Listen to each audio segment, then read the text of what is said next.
will be walking through the set from War of the Worlds. This was a film by Steven Spielberg. I'll tell you more about it off trolley.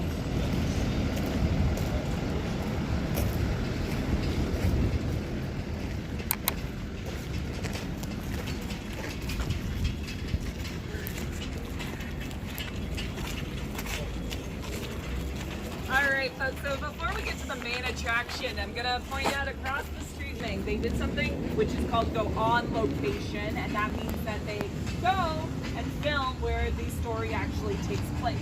So they went to a residential neighborhood in New Jersey with homes that were actually owned by families, and they filmed part of the movie there. But when it came time to destroy the homes for the movie, obviously they didn't want their homes destroyed. So they built exact replicas here at the Universal lot. So there is a street in New Jersey that looks exactly like across the street, just totally intact. So the film War of the Worlds starred Tom Cruise and a very young Dakota Fanning. Who's seen the film? Yes. So you know the film is about aliens taking over, destroying the Earth. And let's talk about the airplane. Let's get closer, do some pictures, and I'll tell you more about it.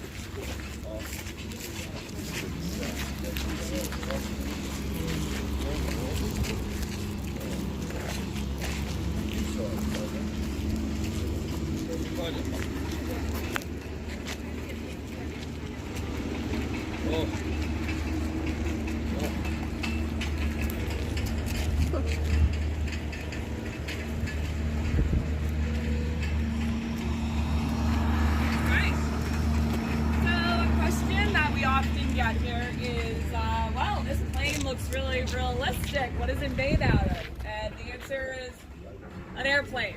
Yes, this is a real Boeing 747 that was purchased for the film.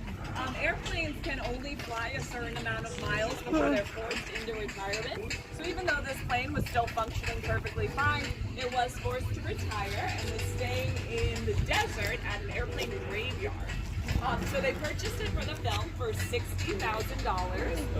Not that much, but it cost $200,000 to ship it here. Wow. They had to cut it up into 4 giant pieces, lay it on flatbed trucks, and drive it out from the desert. So yeah, imagine driving to work or school and seeing this coming down the opposite direction. Pretty wild. We can tell that this is an older model of airplane. Filming for War of the Worlds. Steven Spielberg, basically the rule out here is if you set it up, you got to take it down. And Steven Spielberg said, I can take this down or we can leave it here for the guests to come see it. And Universal said, yeah, that would be amazing. We want our guests to come see this set. He said, okay, great, but with one condition, I don't want anyone else filming here for 5 years because I want this set associated just with my movie. So they agreed to it, and after 5 years, then we got a ton of productions asking to use this space. It was used in an episode of Angie Tribeca, an episode of America's Next Top Model. They did like a post-apocalyptic photo shoot. It was used in an episode of Community. It's often used in insurance commercials, like home insurance, obviously.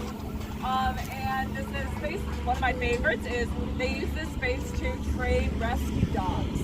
So they'll have actors hide on the rubble and then let the new dogs go sniff them out, see if they can find them in case of an actual tragedy or disaster.